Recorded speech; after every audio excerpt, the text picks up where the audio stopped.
Good evening and welcome to the 2025 Milton Speaks Candidates Forum. My name is Ms. Katie Mulholland and I will be tonight's introductory host and moderator for the first forum. I'm joined by Ms. Elaine Carroll of the Milton Times and Ms. Penelope Jane, Ms. Catherine Mayo, Ms. Emma Douglas, and Ms. Sydney Burns of the Milton High School debate team. First, some housekeeping. Candidates were contacted through the town's clerk's office as well as MATV for participation in these forums. Candidates were not provided the questions or subject matter before tonight's debate. Tonight's questions will be directed towards all candidates. No individual questions will be asked. Tonight's questions will be asked by members of our press panel. We also solicited questions from the public. If you don't hear your question being asked, it may be a part of another question or a repeat question from another panel member. The format for tonight's forum: each candidate will be allowed a 90-second opening statement. Candidates will then be asked questions by members of the panel. Each candidate will be allowed a 90-second response to each question. The order for the first question will be alphabetical by last name, with the order changing from each subsequent question. There will be a 1-minute closing statement offered to each candidate, for which the order will be chosen randomly. There will be no rebuttals. I will signal when you have 15 seconds remaining to allow you to wrap up your answer. I ask that you finish your thoughts and bring your response to a close at that time. Please also reference the countdown clock on the TV screen in front of you. Tonight's forum will feature the candidates for Parks Commissioner, Board of Health, Housing Authority, and Planning Board. We will begin with our Park Commissioner candidates. Each candidate was asked to submit a brief bio, which I will read. After their bio, the candidate will read their opening statement. We begin with Ms. Cahill. Carolyn Cahill is an accomplished leader with a lifelong commitment to her hometown, Milton, a standout athlete at Milton High and Bentley University. She went on to coach collegiate sports for 18 years while building a successful real estate career and actively serving her community. A town meeting member for 15 years. She also served on the Warrant Committee for 4 years and co-chaired the successful 2020 Community Preservation Act campaign. She is running for Park Commissioner because she sees a real need to improve our fields and facilities for all ages, from youth to seniors, and sees a path forward with CPA funds. Welcome, Ms. Cahill. You have 90 seconds for your opening statement. Thank you, Katie, and thank you to the Milton High debate team, the Milton Times, and Milton Access TV for hosting this. It's a pleasure to be here. My name is Carolyn Cahill, and I am running for Park Commissioner. I decided to enter this race for 2 reasons. First, I coach my 3 nieces in Milton youth sports, and I've noticed that our fields and facilities have fallen behind, especially compared to other communities. I want to improve this. The second reason is my dad, who lives with me, and his biggest joy is probably going to watch his grandkids play youth sports, going to their games. That's what he looks forward to all week. I noticed that at a lot of our fields, we lack restrooms, benches, and walking paths for him to get onto those fields. And so I would like our aging parents to feel comfortable going to watch their grandkids, and I think that there's a way that we can make those improvements. I believe our Parks Department is for all. I have over 15 years of experience in town government. 4 of those years serving on the Warrant Committee, overseeing the Park and Rec budget. And I also co-chaired the CPA campaign, which has given $1.5 million towards open space projects and recreational initiatives. My experience with town government, paired with my passion for athletics, make me a strong candidate for this role. Please consider a vote for Carolyn Cahill for Park Commissioner. Thank you. Next, Ms. Fierbend. Mary's passion for sports and the outdoors began at an early age. Originally hailing from NG, Mary spent her childhood on the athletic fields and parks of her hometown. Her love for sports led to a successful high school basketball career and ultimately an induction into her high school Hall of Fame as part of the team that won the 1995 county championship. Mary moved to Milton in 2009 and immediately fell in love with the town and its residents. She has served in numerous roles throughout her adult life, to include teacher, military spouse, high school track coach, and mom. Mary's passion for Milton can be felt by all who witnessed her on the field supporting Milton youth football and cheer as the organization's president since 2023. She embodies the spirit of what a park and recreation director should be each and every day. Welcome, Ms. Fierbend. You have 90 seconds for your opening statement. Thank you. Thank you so much for taking the time to listen to me. Thank you to the Milton High School debate team, to Milton High School, and to Milton Access TV. I want to start by asking for your vote for me, Mary Fierbend, as Parks Commissioner on April 29th. I love Milton. My husband and I have lived here since 2009. We moved here before we started our family, and my 3 kids have lived in Milton their entire lives and call Milton home. When they were little, we frequented every park and playground in town, and when I would take them to Kelly Field to run the bases early on the weekends. When my kids started kindergarten at Glover, they all began playing town sports and participated in the rec programs offered. I'm also an avid runner and have run hundreds of miles through Milton, which has allowed me to see it from a different lens, up close and personal. I am a committed volunteer in town and believe that when community partnerships are strong, we all thrive. My experience in youth programming and community engagement begins with my current role as president of Milton Youth Football and Cheer. I have volunteered with youth baseball, and I've been a huge advocate for the turf project at Lower Guile Field. I would be serving as an advocate to you, the community, and our great Parks and Rec department in the role of Parks Commissioner. Thank you. And now, to begin the forum. We will start first with a question from Ms. Mayo and will be asked first to Ms. Cahill. How do you plan to incorporate public feedback into decision-making processes for park improvements? That's a great question. So I think it's important that we as a community work together with our neighbors, especially when we're making changes to any neighborhood. For anyone that's lived in Milton, you understand that a change to a neighborhood is a big deal. And so having community engagement is a priority of mine. I support the master plan, which is going to be used to help get a better sense of the condition of our fields and how they can be better used.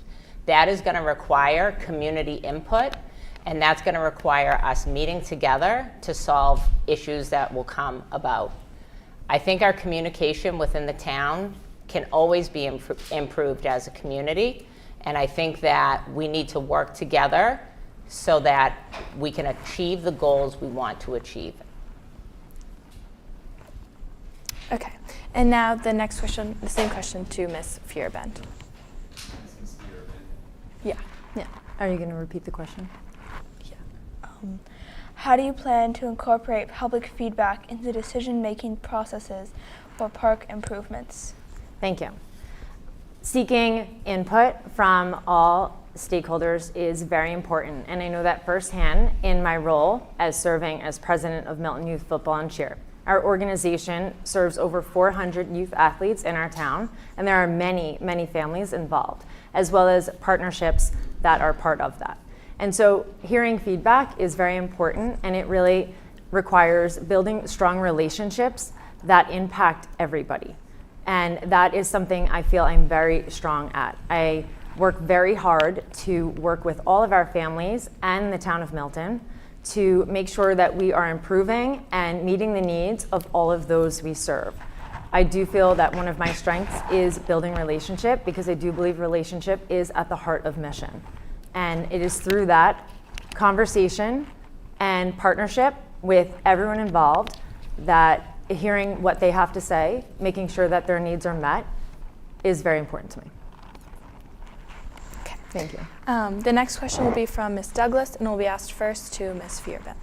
Many students, teachers, or parents have concerns about Gill Field and its turf. Just last Monday, the boys' baseball game had to be moved out of town due to the field being unsuitable for rain.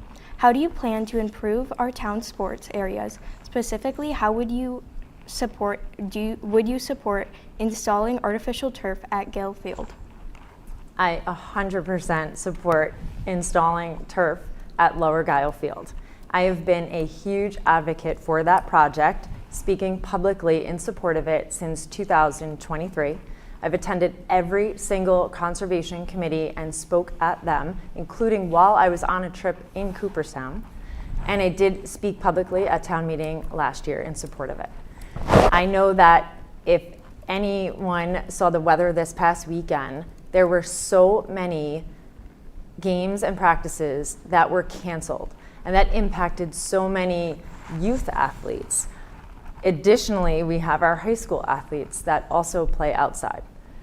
When our kids don't get a chance to go outside and move, they lose the opportunity to build those relationships and learn competition, which is exactly what sports offers all of us. And then our parents and our organizations have to drive to turf fields in other towns, which requires time and most likely money to those youth organizations. So it is a financial gain for our town, and it is primarily a safety issue and a sustainability issue that we get turf at Lower Guile Field. It is for the future of our children, who are the future of Milton. Thank you. Now, Ms. Cahill. Oh, yes.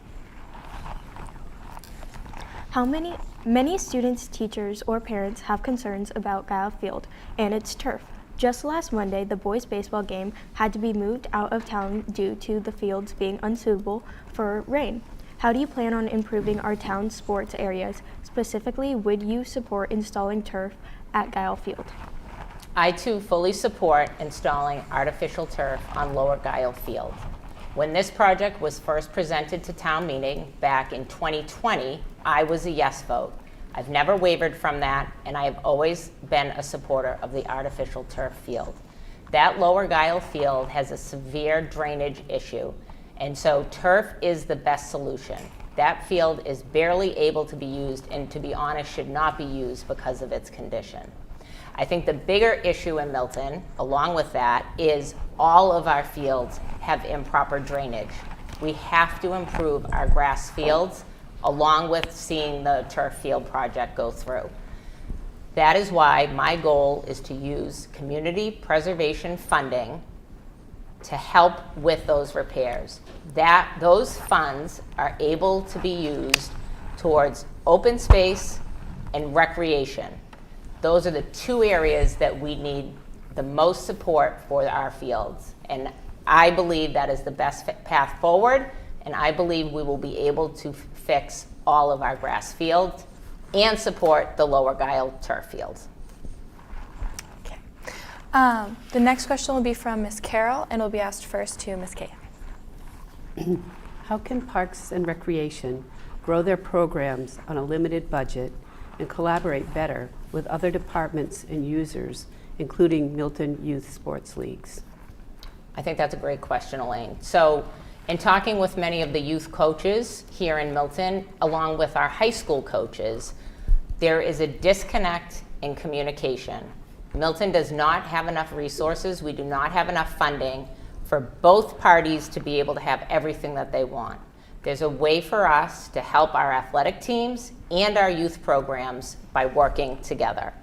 My goal is that we bring back together the youth coaches or youth sports programs directors to meet along with our athletic coaches so that we can have those conversations. A great example of the lack of communication is when park benches wanted to be installed at Turner's Pond. Council on Aging would have loved to have been part of that conversation. And so when we only work in a silo, we are not working together as a community, we are not working efficiently, and I believe that there's a better path forward. Now, Ms. Fierabend. And would you repeat? Yeah, Sure. do you mind? Thank you. How can Parks and Recreation grow their programs on a limited budget and collaborate better with other departments and users, including Milton Youth Sports Leagues? Thank you. I do think there's an opportunity to explore third-party organizations that could potentially offer programming to a wider variety of community members. I think if we were to explore those and reach to offer programming to some of our non-youth athletes, I think that would make a lot of sense and be able to provide opportunity to more children in town. I know that exists in other park and rec departments here within the Commonwealth, and that is something that I would absolutely explore. I do think conversation is really important, and doing the hard work on the ground, asking the questions, making the phone calls, going out, asking the different groups, and hearing what those needs are versus just choosing what we think they are is the way to get to those solutions so that we can offer Milton, more of Milton, all of Milton, the programming that our members need. Thank you. The final question will be from Ms. Jane. It will be first asked to Ms. Cahill. How do you plan to balance environmental conservation with recreational development in our parks?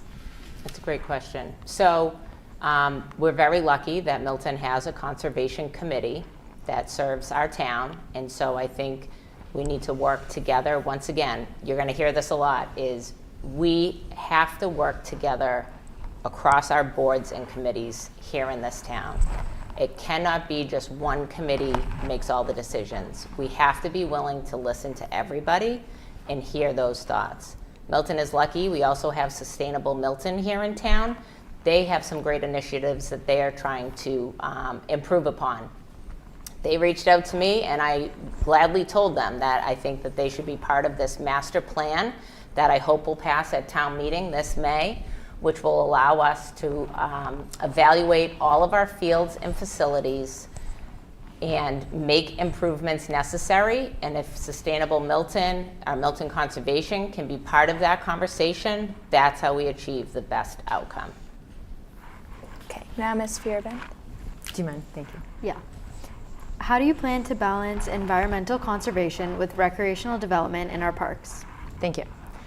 I also agree. We are very fortunate that we have a conservation committee here in Milton. And I do trust their decision making. It is a talented group of people. We did work very closely with them on getting the permit for our Lower Guile turf field. And I do trust their judgment. And I think it really speaks to having those relationships. My experience reaching across different communities within Milton is derived from my work as serving and president for Milton Youth Foot Volunteer, working with other presidents of other youth organizations and partnering with them on a variety of issues. So I have that experience to cross the aisle and ask the questions and partner together with youth organizations, conservation committee, and our town to make sure that the decisions we make not only just serve today, but are well thought out for the future. And we're also considering modernization of Milton as well.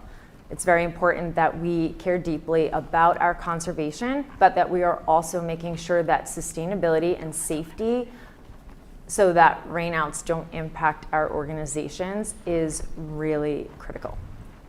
Thank you. Okay. That concludes our Park Commissioners Forum. We will now hear closing statements from the candidates chosen at random. The order will be Ms. Fierben, then Ms. Cahill. Thank you. I'm running for Parks Commissioner because I have a fundamental understanding of what a Parks Commissioner does. I live the mission of what it means to be a committed volunteer. My dedication extends to both the Milton community and to the modernization of our fields. I just want to say, too, that we had our kickoff for our flag football just yesterday, and it was horrible rainy weather. And while every other youth organization here in town was canceled, their practices and games, ours was not, because we played on a turf field. And we were so fortunate for that opportunity, because all those little kids out there yesterday got their jerseys and their flags and met their coaches, and they were moving. And that was awesome. So I'm asking for your vote, Milton, on April 29th for Mary Fierben as Milton's Park Commissioner. Thank you. Now, Ms. Cahill, you have 60 seconds. Thank you. So the reality is our Park and Rec budget is small. They do so much with so little funding. We lack fields and facilities for the programming that is out there. I have ideas on how we can collaborate with Curry College and Milton Academy to help solve some of these issues. I'm motivated to improve our fields and facilities for all of our residents, and I believe CPA funding is the best way to accomplish this. Having co-chaired that campaign, I have a very broad knowledge of how we can use those funds. My experience working with others and being involved with numerous boards and committees gives me the skill set to see these projects happen. My experience with town government really helps me move projects forward. Please consider a vote for Carolyn Cahill, Park Commissioner. Thank you to our candidates. Please give us a moment while we set up for a Board of Health forum.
Welcome to our Board of Health candidates. Ms. Stenson is unable to attend this evening and has sent in a statement that we will read on her behalf. Good evening, respective voters. I have a family commitment this evening, therefore please accept these heartfelt words. My name is Mary Stenson, and I have proudly served on the Milton Board of Health since 2017, providing guidance to the Health Department. The Board of Health plays a vital role in connecting public health services to the community, and I have greatly valued my time in this position. I have worked with the board effectively, and the town benefits from my volunteerism. I believe that health is the wealth of our community, and our well-being is crucial for everyone on every level in our community. As board members, we are responsible for ensuring that the health needs of our community are met. I am seeking re-election to continue serving and contributing to the well-being of our town. To help voters better understand the important work we do on the Board of Health, I've outlined some of our key responsibilities. First is monitor community health status to identify health problems. Investigate and address health hazards in the community. Educate and empower the public about health issues. Build community partnerships to solve health problems. Develop policies and plans to support individual and community health efforts. Enforce laws and regulations that protect health and safety. Connect people to necessary health services when they are unavailable. Ensure a competent public health and healthcare workforce. Evaluate the effectiveness, accessibility, and quality of health services. As board members, we have varying authorities to carry out these responsibilities. We enact rules and regulations, provide recommendations to the local governing body, and make policy decisions that prioritize public health. We also play a key role in setting the Public Health Department's annual budget, monitoring goals, and ensuring adequate funding for essential health services. While the department directly provides these services, the board offers oversight to ensure the best outcomes for the community. These are issues that I deeply care about. As a registered nurse, I bring the knowledge and experience necessary to continue in this role on the Board of Health. I am not a politician. I am a dedicated volunteer who enjoys serving my town. This may be the first time you voted for a non-politician, but I believe that's what makes me uniquely qualified for this position. Thank you for your time and consideration. I respectfully ask for your vote on April 29th. Sincerely, Mary Stenson. Next, we have Miss Deborah Milbauer. I will now read her bio. Deborah Milbauer is a proud Milton resident for 23 years and lives with her husband, Corey Dolgan, and their 2 daughters, Bailey, a senior at Fordham University, and Ruby, a senior at Milton High School. Deborah has over 30 years of experience in training and in public community health. She has created and led programs focused on behavioral health, homelessness, HIV, and overdose prevention, all of which have expanded access to community health resources and built long-lasting community partnerships. She teaches public health at Northeastern University and has served as an expert consultant for multiple community coalitions across the state, funded by the Massachusetts Department of Public Health. Deborah earned 2 master's degrees at Boston University, a master's in public health and a master's in social work.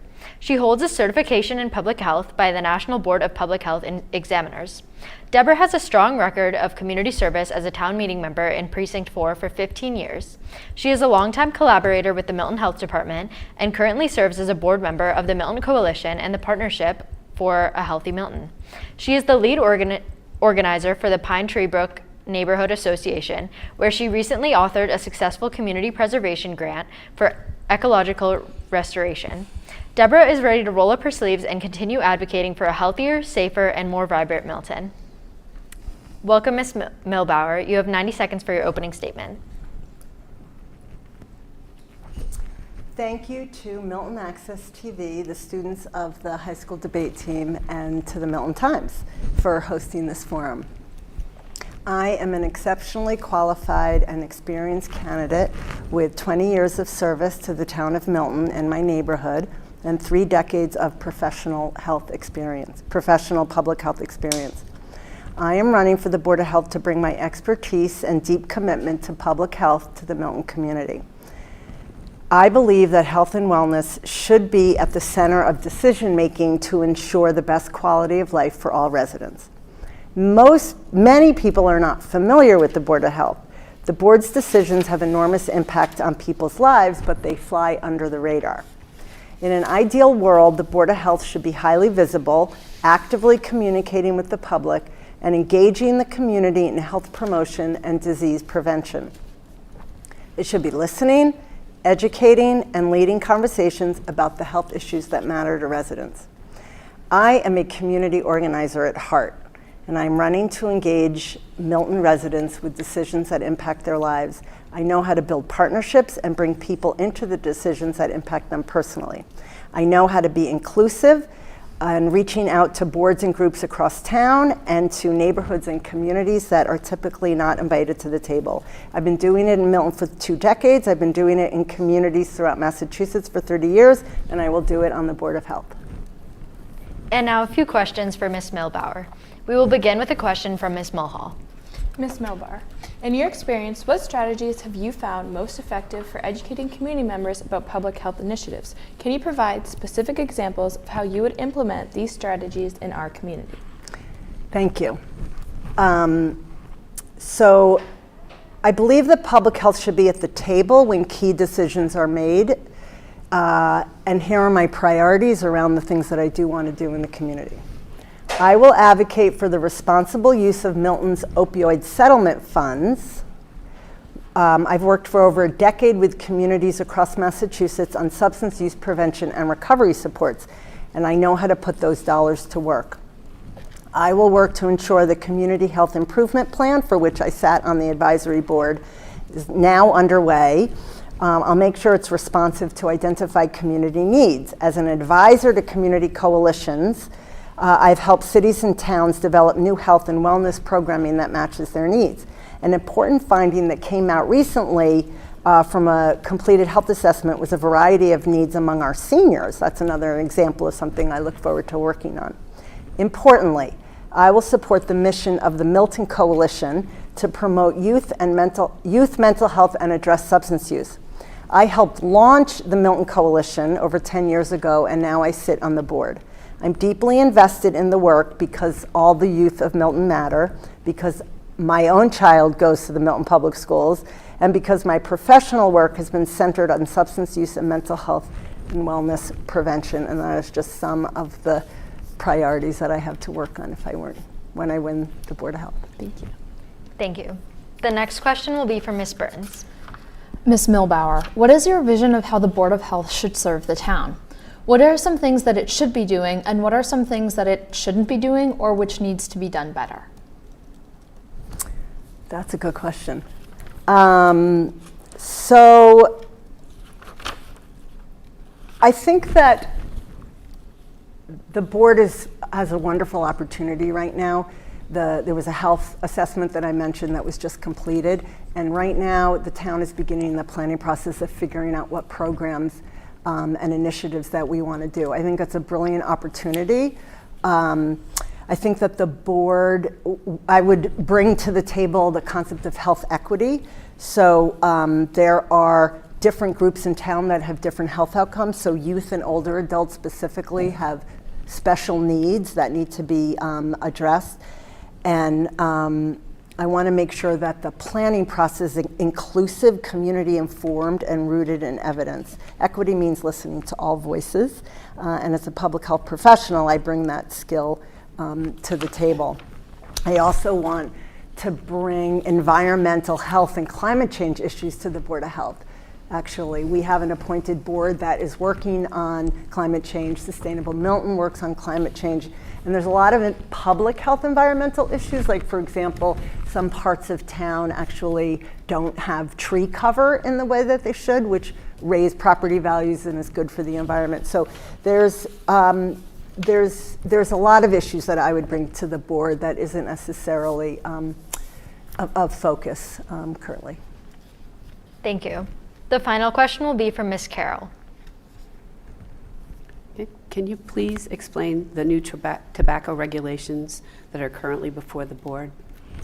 Yes, that's a good question. So the tobacco regulations are currently being revised by the Board of Health. They've been working on it for several months. It's still in process. And most people haven't heard of it or don't know that they're working on those revisions, which actually impact folks. Some of the things they're working on is bringing the tobacco regs up to speed with modern practice. And so for example, updating the consequences and penalties at the retail convenience stores, revisiting where you're allowed and not allowed to smoke indoors and outdoors, and that sort of thing. And it's, yeah. Okay. That concludes our forum. We will now hear a closing statement from Ms. Milbauer. Public health first captured my imagination when I landed in my first job after college at the Pine Street Inn, serving the guests, as we called them, struggling with substance use, mental health, and homelessness. It changed my life. And I've been working to improve people's lives ever since. For me, public health is value-driven work.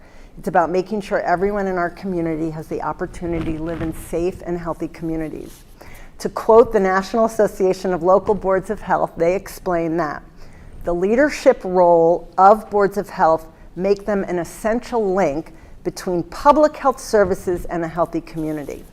I am committed to using my passion to bring energy, transparency, and a deep belief that public health must be visible, accessible, and accountable to the people it serves. I appreciate everyone here tonight whose civic engagement brings them out to hear about all the ways to improve Milton. And I'm committed to making Milton a healthy and vibrant community, and I ask for your vote on April 29th. Thank you.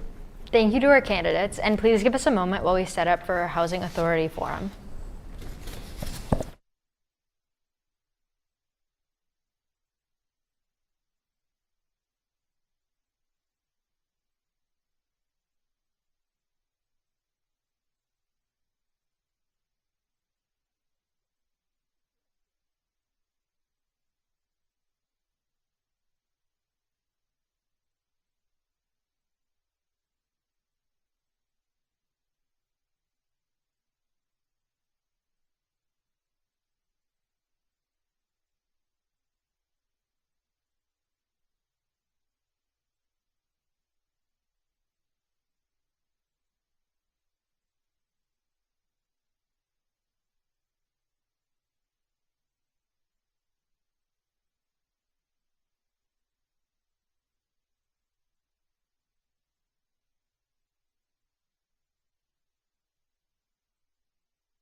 Welcome to our Housing Authority candidates. We will begin with Mr. Kelly.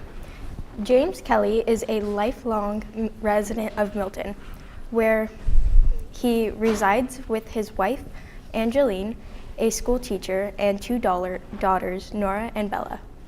James grew up on Gilver Street in Milton, attending Glover Elementary School and Pierce Middle School. He moved to Church Place in Milton, where he lived for 17 years and was married at St. Mary's Church. He received his undergrad degree from Boston College in Corporate Systems Accounting, a degree from Massachusetts School of Law, and has extensive experience in housing development, public policy, and construction, and employment law. He is the treasurer and board member of Massachusetts Fallen Heroes, the official memorial of the Commonwealth for soldiers killed since the terrorist attack on September 11th.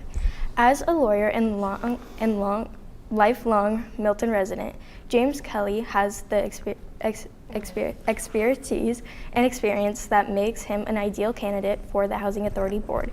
He is excited about the opportunity to work and cooperate with community members to ensure that local needs and priorities are ensured. His goal is to find solutions that benefit Milton, and he is committed to being a strong voice for local residents. Welcome, Mr. Kelly. You may now read your opening statement. Thank you very much, and thank you to Milton Access TV, Milton High School debate team, and the Milton Times. Not many people know about the Housing Authority. It's unique, and I'd say it's apolitical, which is probably a good thing, and it doesn't really affect which side you're on or who you're going for or against. It's more cut and paste in what the law is, and under Chapter 121B, there's a certain amount of housing that we have, and in this case, we have 62 units, a lot of which are on Miller Ave, and there are, people that live there, and there are certain income, there's certain revenues that come in, but it doesn't affect the regular citizens of Milton. It's like a set-aside department that deals with housing and community development. I look to get the board or get the Housing Authority in compliance, as we haven't been in compliance for a couple of years yet.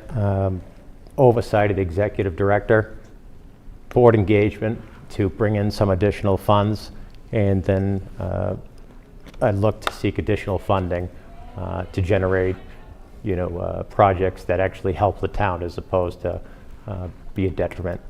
So thank you. Thank you, Mr. Kelly. Our next Housing Authority candidate is Mr. Morong. Matt Morong is a proud father of a Glover second grader, husband, and Milton resident. He is a precinct 2 town meeting member, a member of the trustees of the Affordable Housing Trust, and a member of the School Financial Advisory Committee. Professionally, he is an architect with over 20 years of experience, leading teams around North America in the design of stations, facilities, and bridges for transport, rail, and transit projects. Welcome, Mr. Morong. You may now read your opening statements. All right, thank you. Thank you to the Milton High School debate team and the Milton Times for hosting the forum, and thank you to Milton Access TV for putting it on the air. Throughout my architecture career, I've focused on projects that expand access and increase equity. These have ranged from complex infrastructure projects that provide accessibility to transit to the creation of affordable communities that expand home ownership. I have an understanding of construction, maintenance, management, and the deployment of successful teams. At the beginning of my career, I was the treasurer of a cooperative low-income housing provider. As a board member, I performed the activities that closely parallel the Milton housing authorities, including overseeing staff, creating and maintaining budgets, maintaining properties, and serving as a resource for residents. I am proud of what the Milton Housing Authority does, and I have the ambition to strengthen and expand it.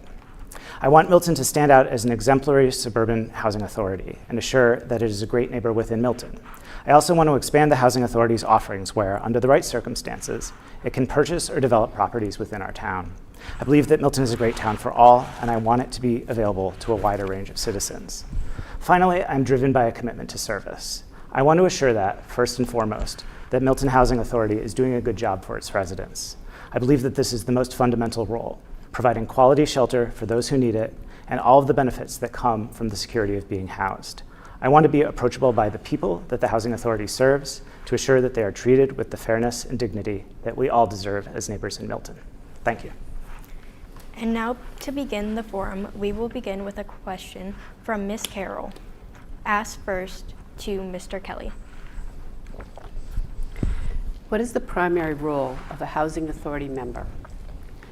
The primary role of the Housing Authority member is to oversee the executive director of the Housing Authority. In this case, it's Mr. Earl Fay.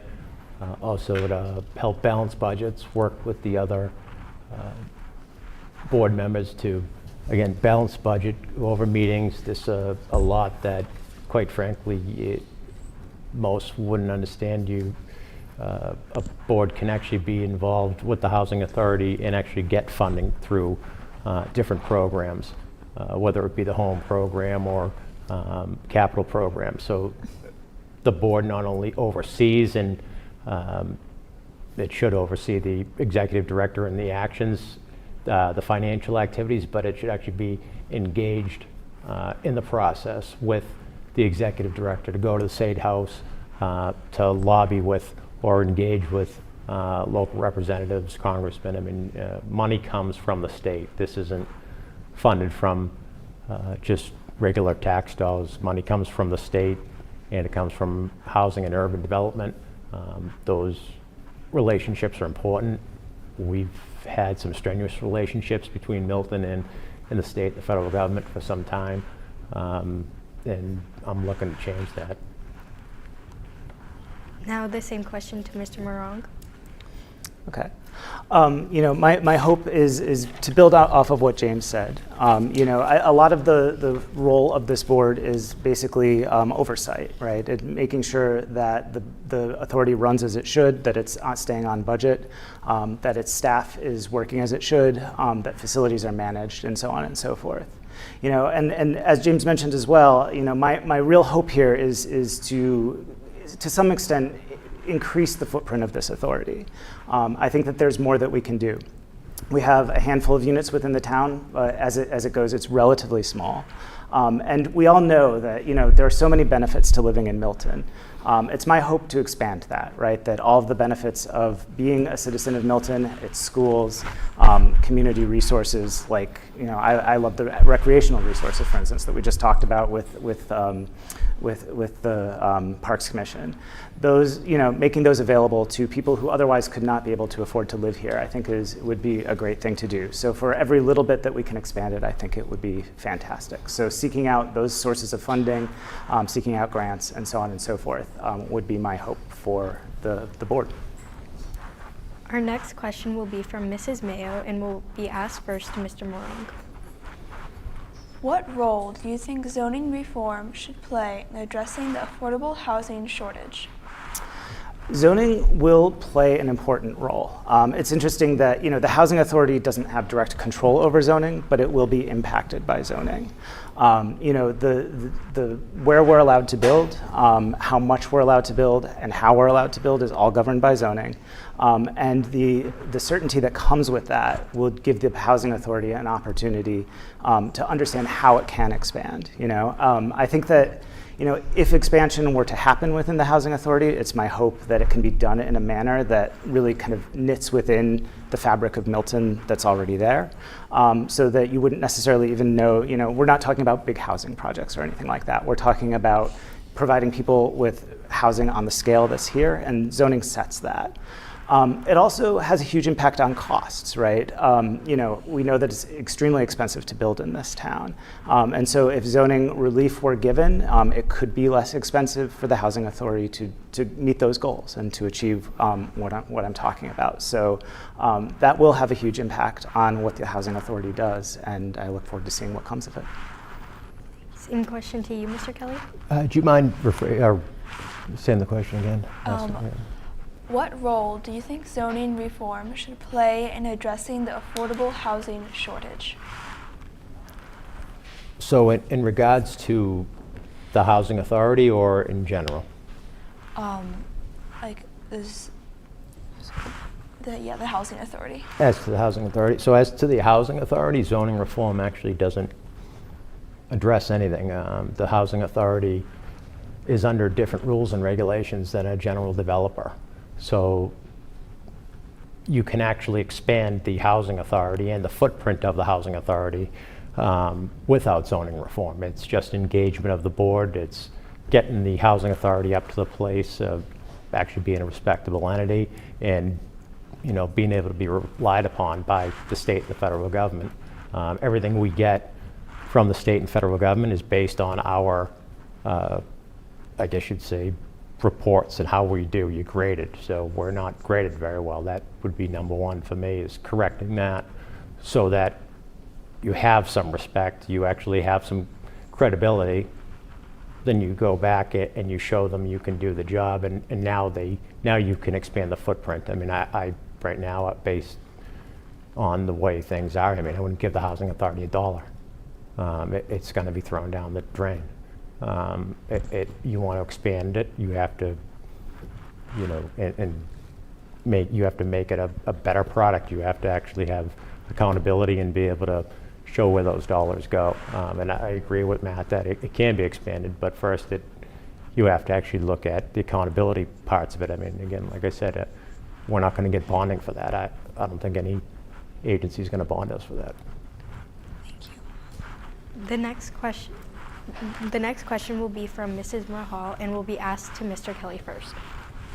Mr. Kelly, how would you improve the administration of Section 8 vouchers to ensure families can find suitable housing? It's an interesting question, because right now the housing authority doesn't have someone that does that. So there's actually a position open at the housing authority for someone that just deals with the housing authority vouchers and the Section 8 vouchers. So she actually just retired. She took early retirement very recently, so now they actually have to fulfill that role. They have to find someone. I spoke to the executive director, and they're looking for someone. So first and foremost is you actually have to have someone to do the job. If you look back in some of the annual reports from the state, there was a lack of oversight in the receipts and whatnot of rents.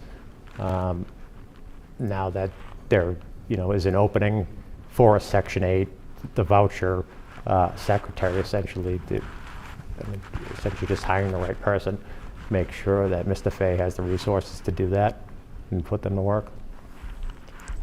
Now this question goes to Mr. Morong.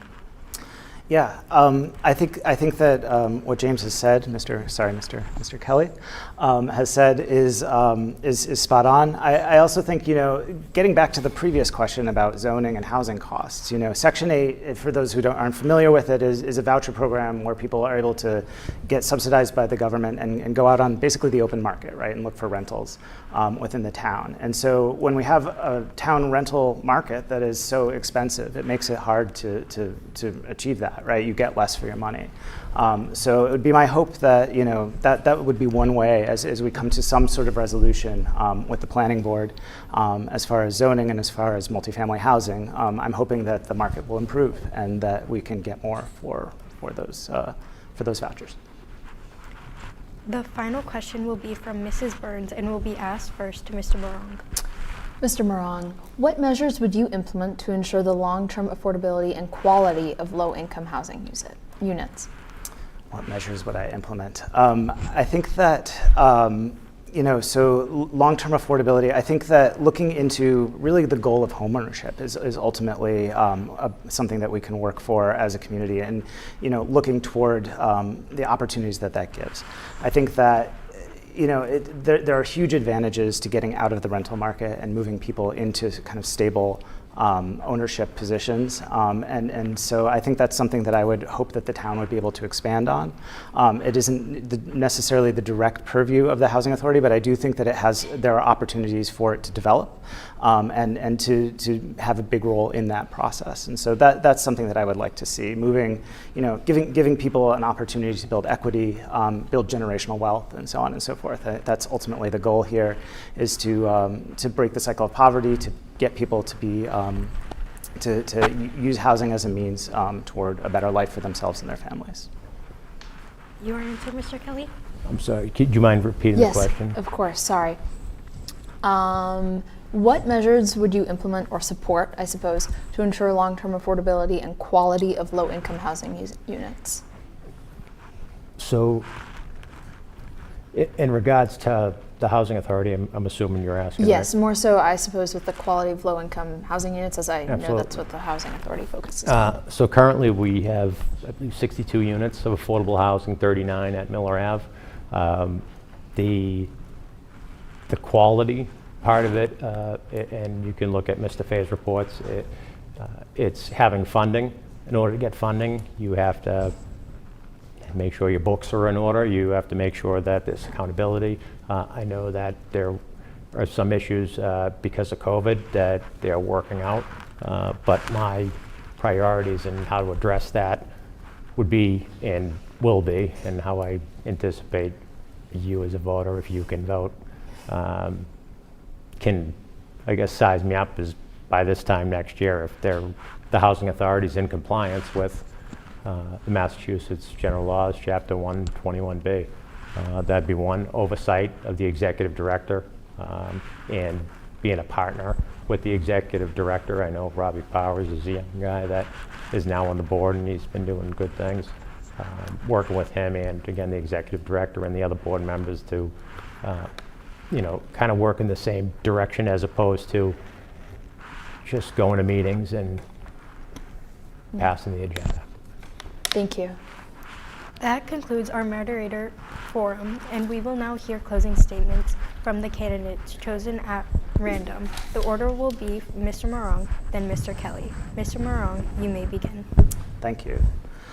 Despite all the controversial issues around housing that our town faces, I am grateful that one issue that seems to unite Milton is the need for more affordable housing.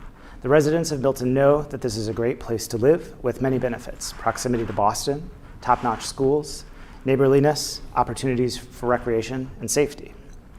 These benefits can have an enormous impact on people struggling to obtain housing security. If elected, I will bring my experience, ambition, energy, and compassion to the Housing Authority to optimize its operations and expand its reach within the town. I humbly ask for your vote when you go to the polls on April 29th. Thank you. And Mr. Kelly, you have 60 seconds. Thank you. I wanted to get involved in something that I could actually make a difference in town politics, and this came up, and I was actually excited. I don't see it as a political job, but more as something that I can use my strengths to help the town with. I, quite frankly, would like to have the opportunity to try to get the Housing Authority in compliance. I'd like to get to the point where it's a decent entity that is working with the state as opposed to against the state and the federal government. And I'd like to be able to, like Matt said, be able to expand, if it's possible, be able to expand appropriately and within, appropriate budget-wise if the funding's there. That concludes our Housing Authority forum. Please give us a moment while we set up our final forum of the evening, the Planning Board.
Welcome to our planning board candidates. We will begin with their bios. First, Mr. Sean Fahey. Sean has lived in Milton for over 50 years and raised 4 children, Michael, Megan, Kate, and Kira here.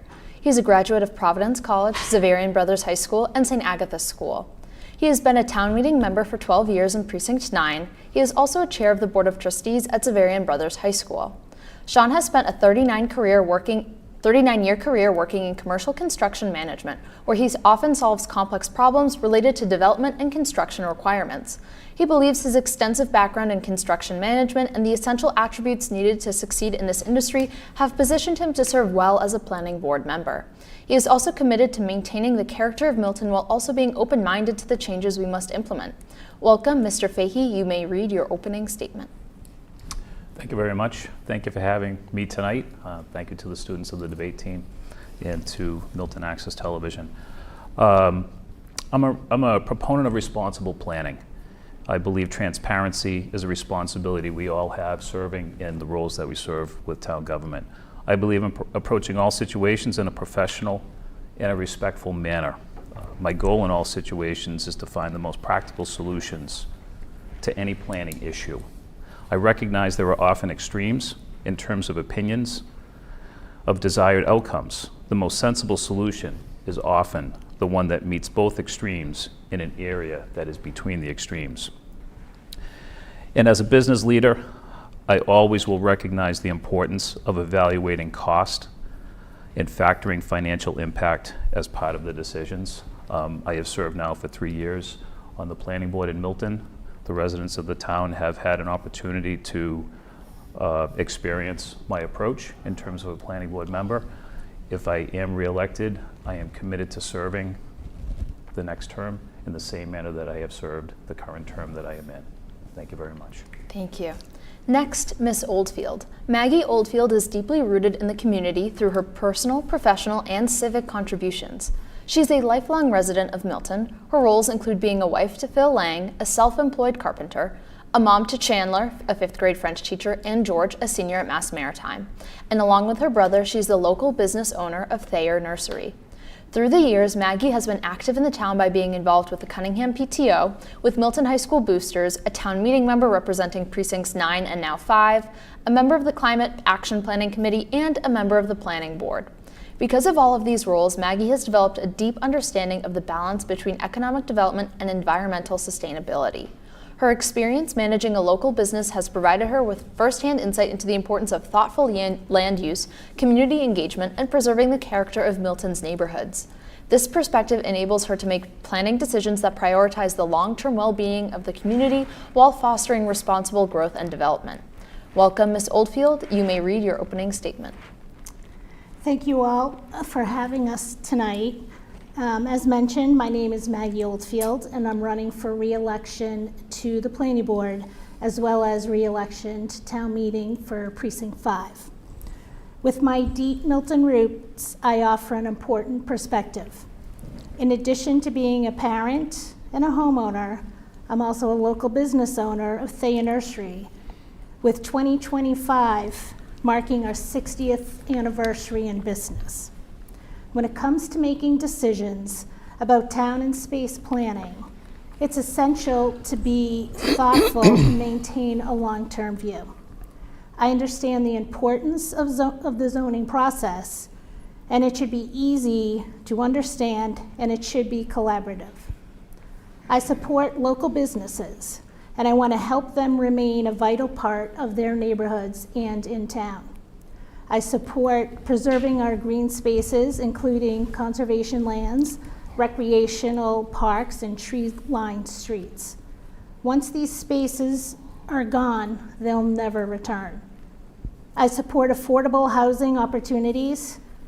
With the input of our residents, we can minimize the impact of large, dense projects in our neighborhoods. And I support maintaining and preserving town-owned assets and properties and support the purchasing of new properties. We need to plan for our future residents and their municipal needs. Milton is close proximity to Boston, yet offers a small town community feel with the Blue Hills right in our backyard. And I would like the opportunity to make sure that our unique character remains for the next generation who wish to call Milton home. Thank you. Thank you, Ms. Oldfield. Next, Mr. Munger. Hal Munger is a proud Milton resident and the father of 3 young boys. A 4th-generation architect, Hal brings nearly 20 years of experience in areas such as historic preservation, master planning, and navigating projects from early entitlement through construction. A graduate of the University of Notre Dame with a bachelor's degree in architecture, Hal is well equipped to offer practical and creative solutions to Milton's planning challenges. Throughout his career, Hal has demonstrated leadership, serving as president of the Notre Dame Alumni Club of Boston and vice president of properties for the Spirit of Adventure Scout Council. He has also been recognized as one of the Engineering News Record top young professionals in New England for his commitment to professional volunteering and mentoring. In Eagle Scout, Hal is a dedicated community member committed to creating a better future with his neighbors. Hal and his wife Jacqueline chose Milton for its vibrant neighborhoods, proximity to Boston, and exceptional schools. Their 3 children are at the heart of their life in this wonderful community and attend Milton Public Schools.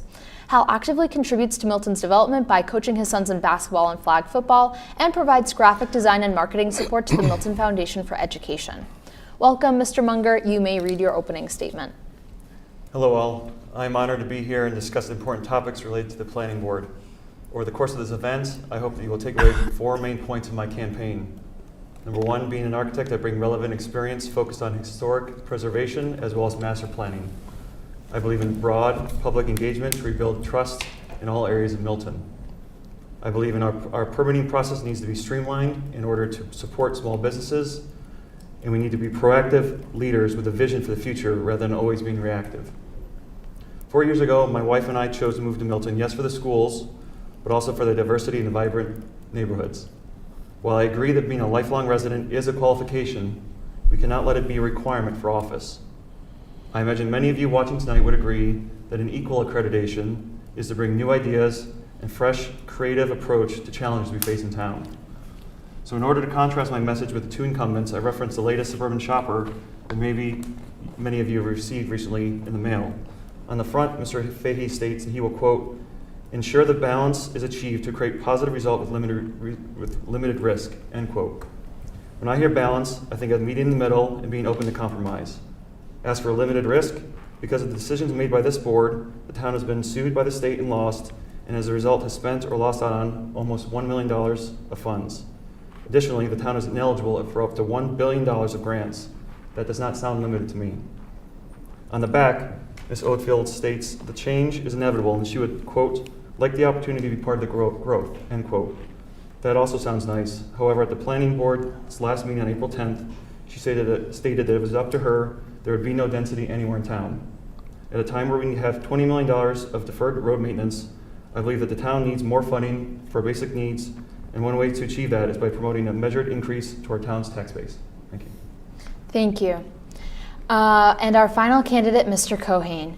Dennis Cohane has been a resident of Milton for 31 years and raised 3 daughters with his wife, Mary. He is the founder and president of the Cohane Company Limited, a professional planning and real estate development company for 35 years.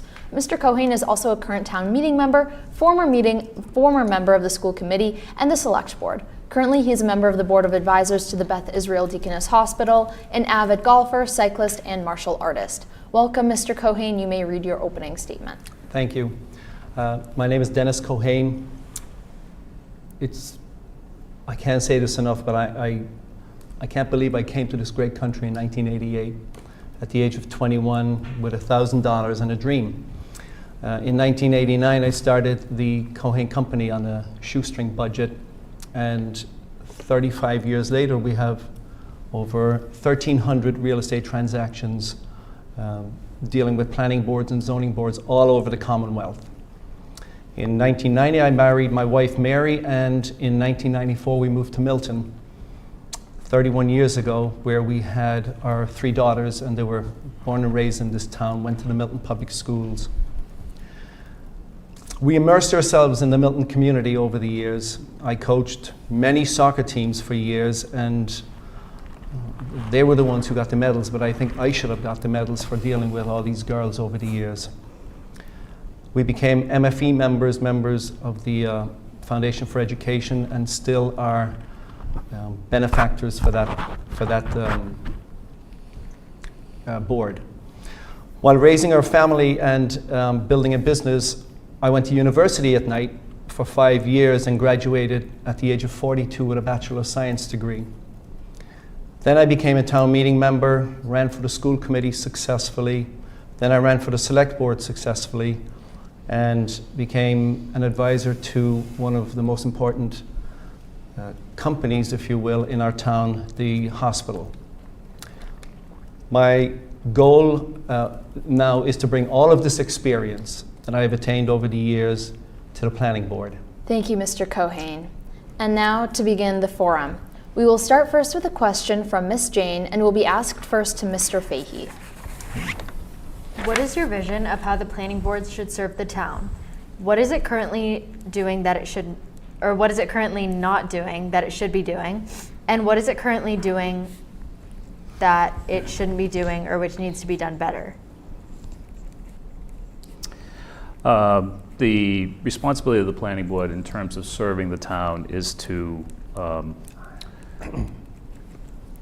address and develop resolution for some of the critical planning issues that come before us.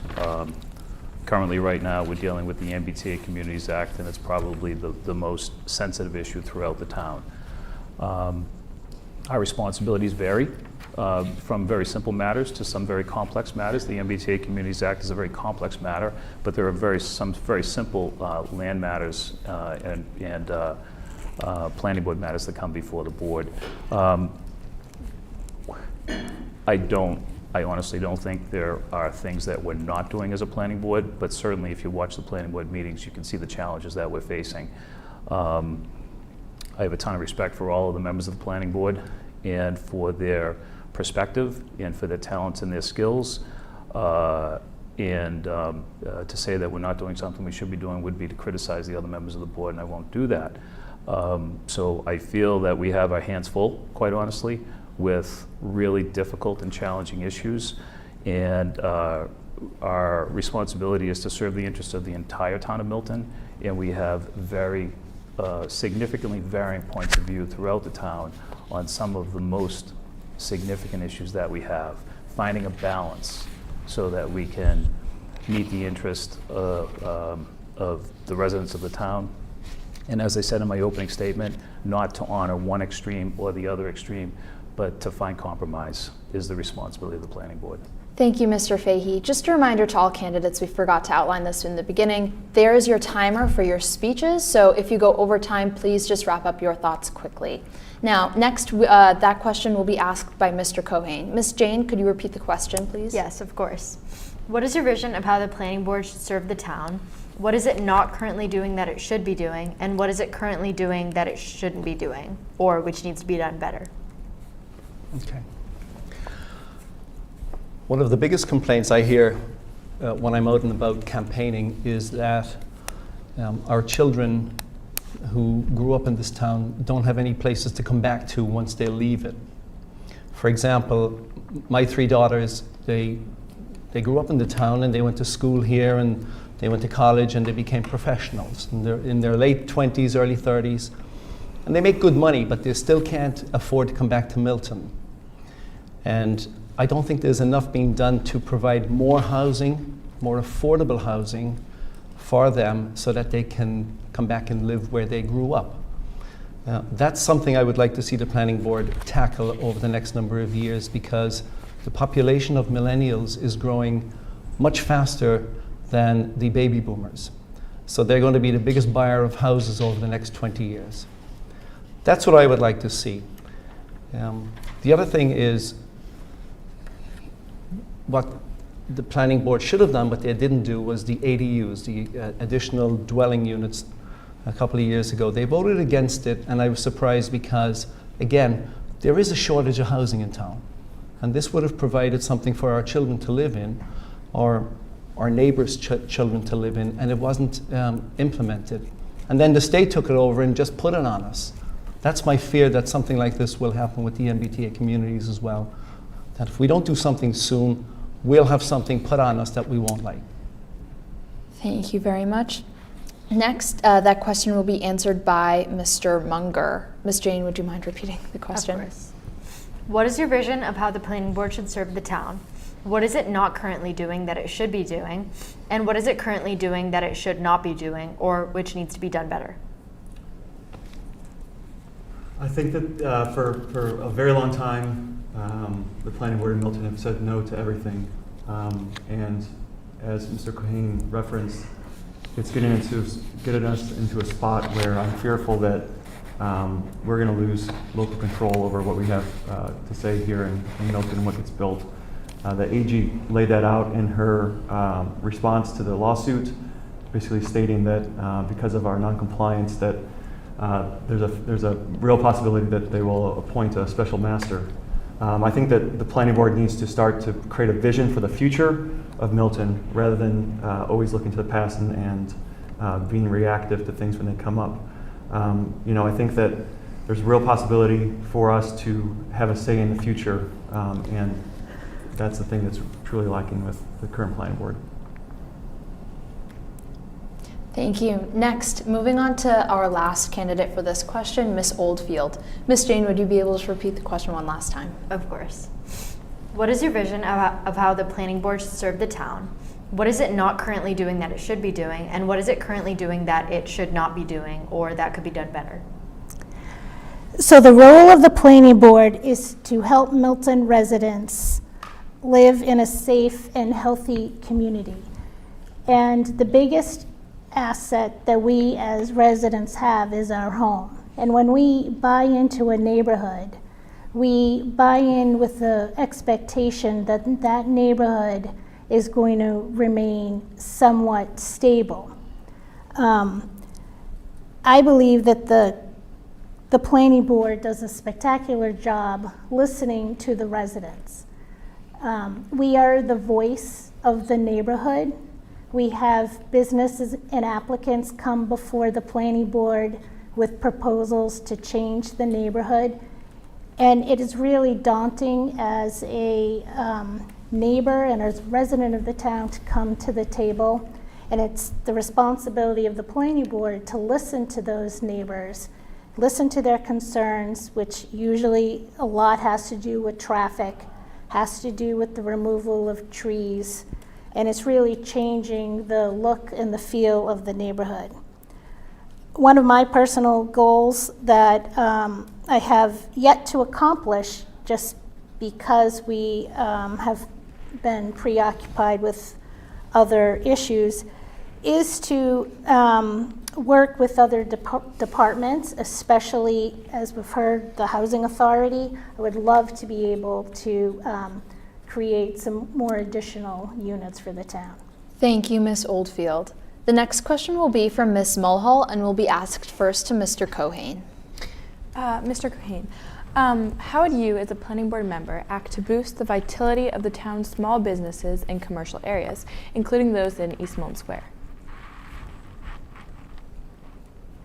Can you repeat that, please? Yes. How would you, as a planning board member, act to boost the vitality of the town's small businesses and commercial areas, including those in East Milton Square? Okay. I think first and foremost, a lot of businesses are struggling nowadays because of a lack of parking, particularly in East Milton Square. It's gridlock over there day and night. We all know that. Not to mention there's a huge development going up there as well that is taking away from a lot of the businesses over there. I think when businesses move into town, years ago when I was on the Board of Selectmen, the number one complaint was it took too long to get permits to open up. Or if there was a simple renovation, it took too long to get the permits. Today, we don't have an inspectional services. We don't have a building commissioner. There's over 120 applications that are sitting on a desk in inspectional services today that haven't even been looked at yet. And many of them are from businesses that want to renovate, they want to expand, and are not getting approved. I think that's a huge problem that we need to tackle immediately by getting a new building commissioner supporting our businesses because they do pay more taxes than we pay in the residential sector. Albeit we don't have a lot of businesses, but they're still there and they're vital to the community. So parking and permitting is what I would go for. Thank you, Mr. Cohane. Next, Mr. Munger. So I live in East Milton. I'm very fortunate to be able to have all those amenities right down the street. I'm able to go get coffee, I'm able to go to restaurants. And that's a very great asset that the town has. And I'm very proud of my neighbors that worked with the planning board and with others to create the overlay district that is going to be coming up for vote at the town meeting coming up this very soon. And I think that's a way that the planning board should be working. They should be collaborating with the neighbors and listening to them, and also taking into account small businesses and those that are already invested in Milton and want to be invested in Milton, and finding ways to collaborate with them to create the best outcome for the town. You know, I am, like I said, I am fortunate, my wife and I are fortunate to have those amenities near us. But not all those in town have those amenities. You go over to the other side of town on the West Milton, they don't have the ability to walk down the street and to be able to go to the things that of all ages, young parents, types of amenities, and that just adds traffic to the streets.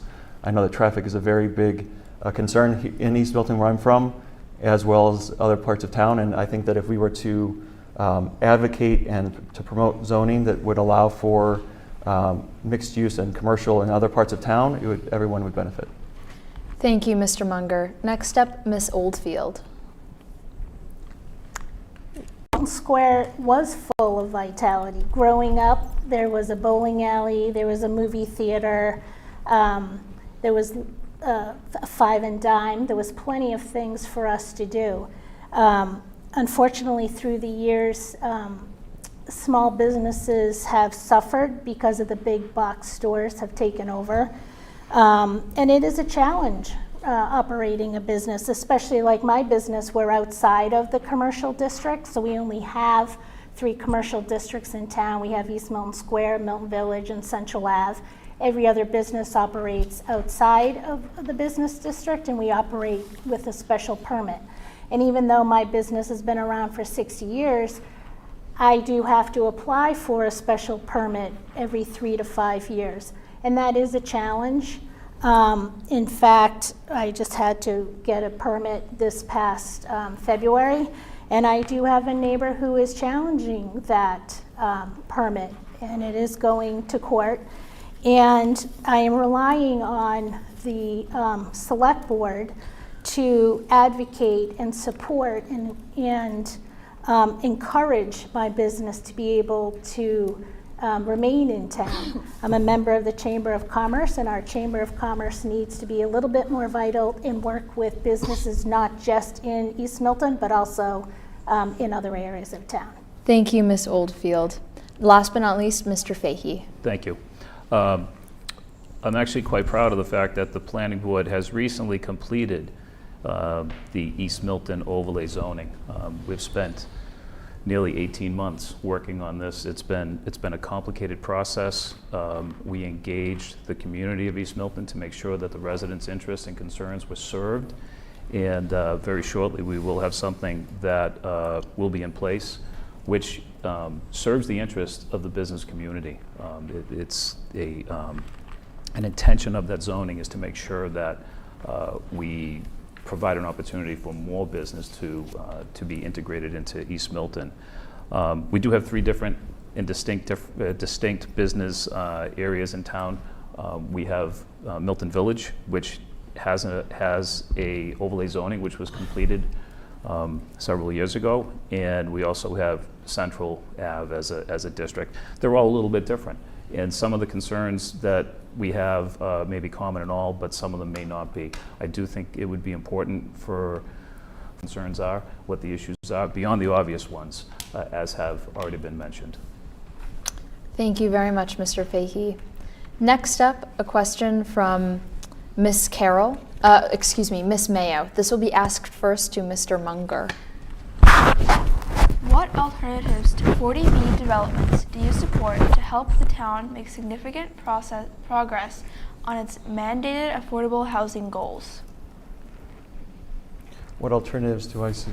Yes, so I think that part of the problem is that we have not allowed for development to occur in Milton for a very long time. We've done spot zoning, we've allowed some development, but the problem is that our zoning has become so restrictive that it does not allow for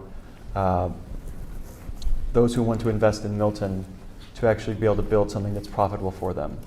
And so what I would suggest is that we, as a planning board and as a town, begin to work collaboratively with other boards, with the select board, but also with those individuals that are currently invested in Milton, that want to stay invested in Milton, and work with them to create the best outcome. I think that the planning board and other leaders in town should lead the town. We should advocate for the best outcome, but we should also work in ways with them so that we don't end up with 40Bs. It's been referenced, the 40B project that's going up in East Milton Square, right near the Fruit Center. There was a chance that we had as a town to have less units and commercial space there, and we squandered it because we fought against the developer, and they came in and they went above and beyond what our current local zoning had and went the 40B route. Same thing's happening over on Brush Hill Road, on Randolph Ave, and on the Blue Hill Parkway. I think we need to begin to say yes to some things and to work collaboratively and constructively to creative solutions so that we can avoid these 40Bs going forward.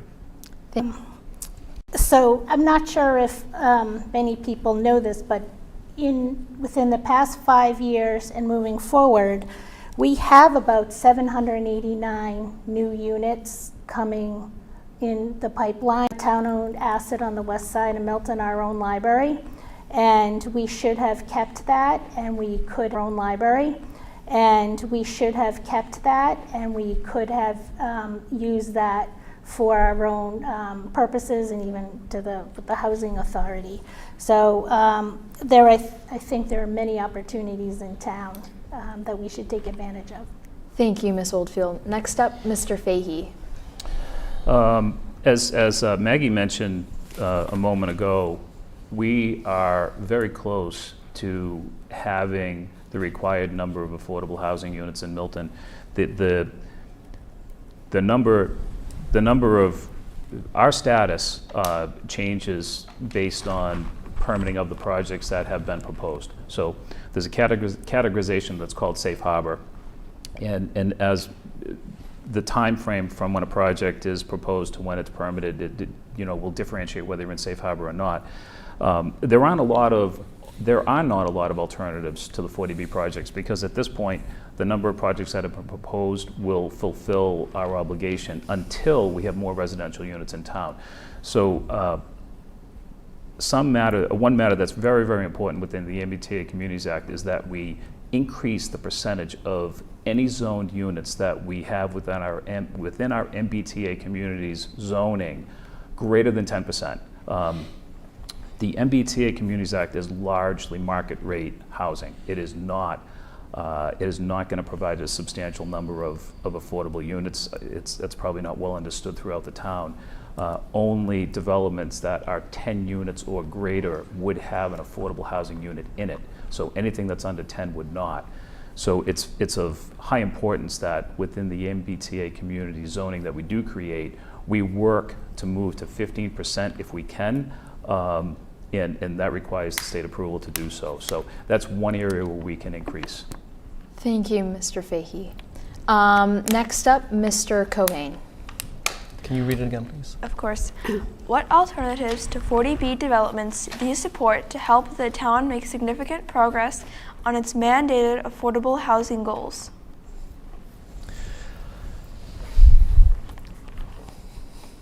I'm going to echo what Sean said. I don't think there's many alternatives to the 40B when it comes to affordable housing, because we're getting 25% of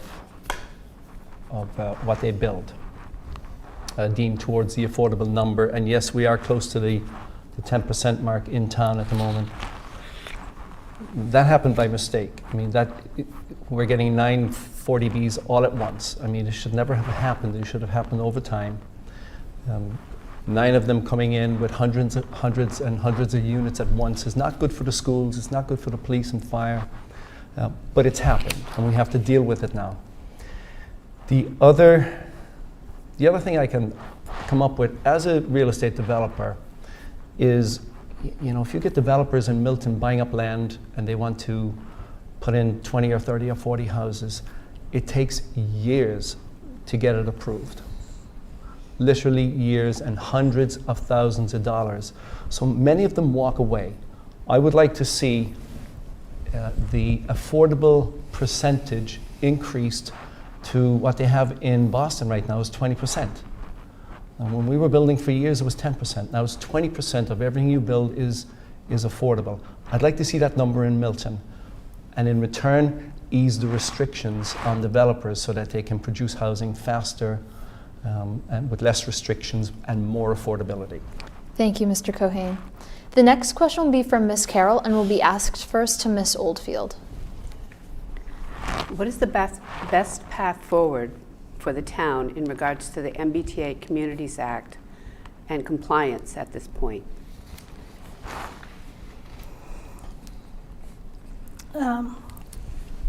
So the best path forward right now is to allow our state representatives negotiate with the housing and livable communities.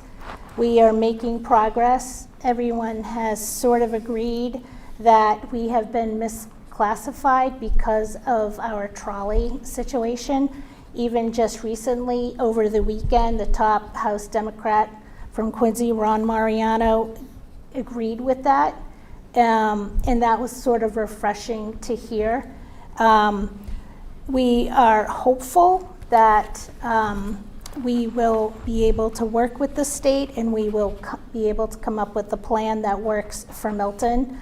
As you know, the MBTA Act was deemed to be an unfunded mandate, and so many towns have filed to Superior Court for a determination, and I think perhaps the town of Milton could do that as well. And then that would give us the opportunity to come to the table. They recently, Middleborough did the same thing, and they have now successfully negotiated with the state on a plan that works for the town of Middleborough. So I'd like the same thing to happen with the town of Milton. Thank you, Ms. Oldfield. And next up, Mr. Fahey. Thursday evening at the Council on Aging, we will have, the planning board will have a presentation of the zoning alternatives that have been prepared. That's for the public. I hope it's well attended.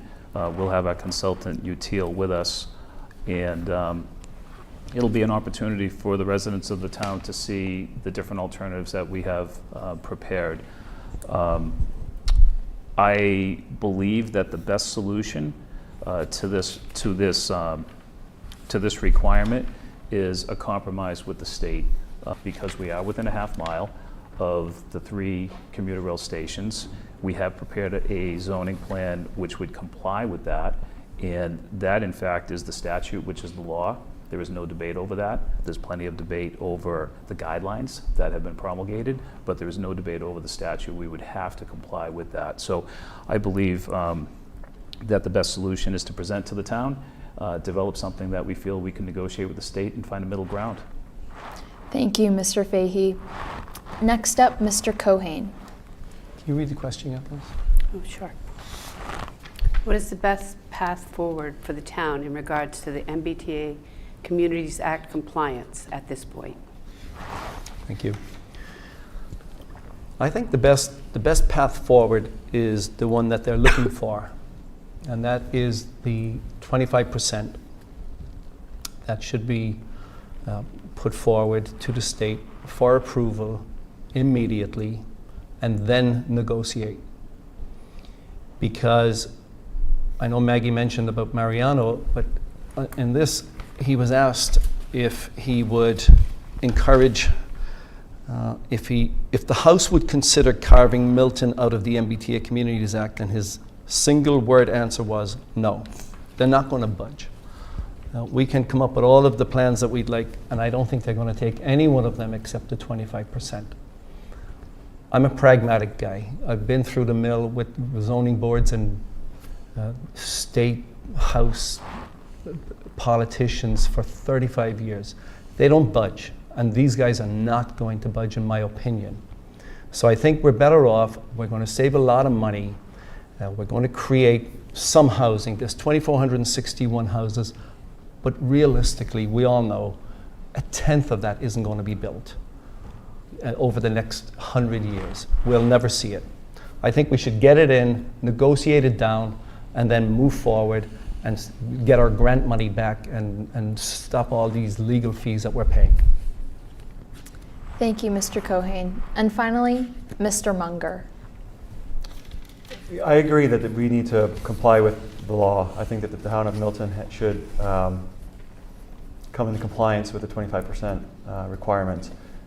Just today, the final regulations came out and stated that we are in fact a rapid transit community.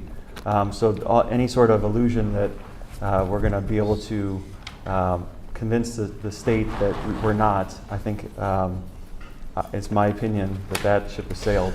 I do think that the town should work with the state to compromise to create the best outcome for our town. I am in agreement with that. But why would the state want to work with us when we've shown no good faith effort and have pushed back on them at every turn we possibly could?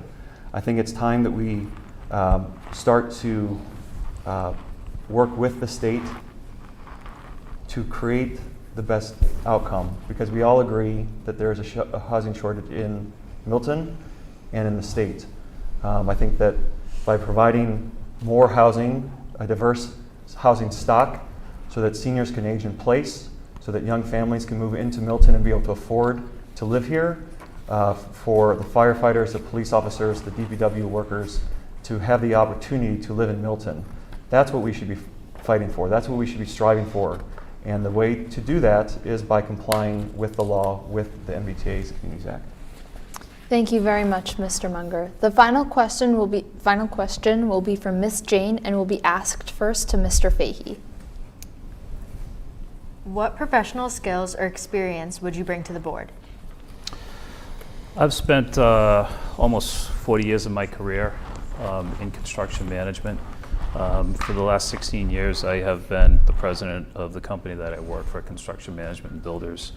I deal with complex and challenging issues on a consistent basis. And as a result of the career experience that I've had, I am positioned with that experience to address complex and difficult issues within the town. I think also in terms of my experience and my approach, I take a professional, respectful approach to every issue that we have, no matter what it is. And I believe that my discipline in terms of how I deal with matters is beneficial to my performance on the board. And I utilize my professional experience every moment in my work with the planning board, and I'd be committed to doing that again if I'm elected for another 3 years. Thank you, Mr. Fahey. Up next, Mr. Cohane. My commitment is to not only myself and my family, but to all of you and your children and our grandchildren, our future generations. There's no housing available in Milton currently. We have 9,800 homes. We have about 42 homes on the market. What I've done for the last 35 years is built hundreds and hundreds of homes, condominiums, multifamilies, commercial. I have a lot of experience, and this is all self-made. Nothing was handed to me over the years. It's self-made, sitting in front of zoning boards and planning boards all over the Commonwealth, negotiating with them, and then building in their communities, and usually everybody's happy. That's what I want to bring that to the other side of the table in Milton. I don't build in Milton. I have never built in Milton, and I have no intention of building here. This is my home. This is where I live. This is where my children were born and raised. I want to create a future for them. I want to create a future for their children. I think the experience I have is missing on the board today, and I'll be glad if I'm elected. I think it'll be worthwhile. Thank you very much, Mr. Cohane. Up next, Mr. Munger. As stated in my opening statement, I am an architect for almost 20 years, and I work at a large firm in the city. In my time, professionally, I've had the great opportunities to work on a wide range of projects, from historic preservation along Newbury Street, where we revived and rehabilitated 2 brownstones, slate roofs and copper gutters, all the way through master planning in the Allston Brighton neighborhood with the New Balance headquarters and the Boston Celtics practice facility and the Boston Bruins. And in each of those situations where the developer or the owner would go with the architect into communities, into neighborhoods, and engage with them, we would hear the same concerns that we have here in Milton. It's traffic, it's parking, it's how is this going to affect me on a daily basis? And what I found is the best way to achieve the outcome for the neighborhood, for Milton, is to work collaboratively, creatively, and to find solutions that are challenging and difficult. And I'll give you an example. My firm just recently completed, and I worked on for a number of years, a project over the Mass Pike at Boylston and Mass Ave. The first iteration of that project was very large and bulky, and it took up the whole street front. We met with the neighbors. They pushed back and they said, this is too much. So we went back to the drawing board and came back with a creative solution where we are now providing over half an acre of open space that's activated for that community, for that neighborhood, and that's a better result for all because we were collaborative and we were creative. Thank you, Mr. Munger. And finally, Ms. Oldfield. So the skills I bring are different than my fellow candidates here. I bring a softer skill set. I listen. I am creative. I'm a thinker, and I ask a lot of questions. I am very lucky that I'm in a position to be in every neighborhood, practically on every street, every single year. My business offers walk-in retail services as well as landscaping services. And when you are selling and planning a landscape, you're planning for the future. Planting a tree in a certain place will have long-term ramifications. I care about this town, and I really, truly want to make this a town that you guys would want to come back to and live in. And I just want to give back to the town that has given me and my family so much. Thank you. That concludes our Planning Board Forum. We will now hear closing statements from the candidates chosen at random. The order, and I will repeat this as we go on, will be Mr. Cohane, followed by Ms. Oldfield, followed by Mr. Munger, followed by Mr. Fahey. Mr. Cohane, your time is up. Thank you. 31 of my 36 years in America has been in this great town, Milton. I've dedicated much of my adult life to Milton, from raising our children here, being a coach, to these all-girls teams, donating my time as a select board member, a school committee member, and an advisor to the hospital, a town meeting member. I feel if there was ever a board that I was qualified to be on, it's the planning board. And it's because of my experience in the real estate development and construction industry since I arrived here. It is more than adequate to be a good, possibly a great member of this board. I'm a pragmatic person, very sensible. I take my time. I don't rush into decisions. I think that's what we need on this board. I'll also bring respect and dignity back to the board. And I don't mean to insult anybody, but I think it's lacking at the moment. I intend to be a voice of reason, sound discussions in a timely manner. I intend moving along these projects that come in front of us in a timely manner because I know what it costs for real estate developers. I'm sorry, my time is up. Yeah. No worries. Anyway, Thank you very that's much, Mr. Cohane. Up next, Ms. Oldfield. Thank you for the opportunity, and thank you to my fellow candidates. It is challenging to put our names out there, so I appreciate the respect given by all of us to each of us. In my experience, disagreements of policies don't have to be disrespectful, and reasonable people can find solutions. I understand change is inevitable, and I'd like the opportunity to be part of the growth of Milton by ensuring that it's done carefully. Amid change, I provide stability. Change is not always bad. We should always be learning and improving, but change should be made in a manner that makes sense for Milton. Because I've sat on the planning board table as both a member and a business, I understand the importance of patience and respect.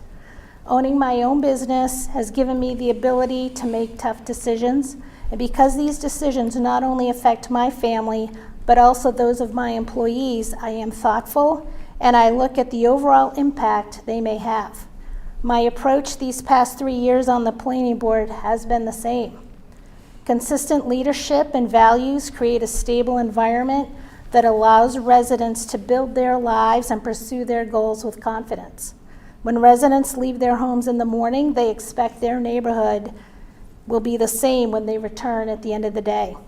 I'm aware of the impacts of my decisions today on the neighborhoods tomorrow, and I don't take that responsibility lightly. Thank you, Ms. Oldfield. Up next, Mr. Munger. Thank you to the Milton High School debate team, to the Milton Times, and to the Milton Access TV for hosting this event. On April 29th, we have a chance to move beyond the divisiveness we've experienced recently in town. We have an opportunity to elect proactive leaders that will allow Milton to evolve and that will create a vision for the future. If you want to be heard, to have a voice, to actually bring balance to the planning board, I am the right person. As an architect, I may look at Milton a little differently than others. I cherish the charm and the character of this town. It's why we moved here, and it's East Milton specifically, with the beautiful homes around Crane Field. I am afraid for our town that by continuing to say no to everything, that we are going to destroy the very fabric which we are trying to save. I am running because I want to help preserve the character of Milton, and I believe strongly that the only way to do so is by planning, and planning requires action. I humbly ask for your vote on April 29th. Thank you. Thank you very much, Mr. Munger. And finally, Mr. Fahey. My name is Sean Fahey, and I am a candidate for re-election to the Planning Board. I will not criticize the candidates for Planning Board positions that I'm running against. Having served for almost 3 years, I've demonstrated my approach to serving in the role of Planning Board member. If re-elected, I will continue to serve in the same manner. My professional experience has provided me with challenging and complex problems that have required thoughtful and careful decision-making. I have the experience to perform the role. We have significant challenges as Milton evolves. I am an advocate for responsible planning. I am an advocate for transparency. I care about the current Milton, and I care about the future Milton. I am committed to factoring cost implications into decision-making as necessary. I believe successful solutions are based on very strong communication, committed cooperation, and responsible compromise. I humbly ask for your vote on Tuesday, 4/29. Thank you very much. And that concludes our evening. Thank you to all the candidates for participating in tonight's forum. I'd like to remind everyone that the annual town election is scheduled for April 29th. Tune in to Comcast Channel 8 on Tuesday, April 29th at 8 p.m. for live election results. Thank you again to all the candidates for participating tonight, and thank you to the viewers at home for watching. Have a pleasant evening. Thank you.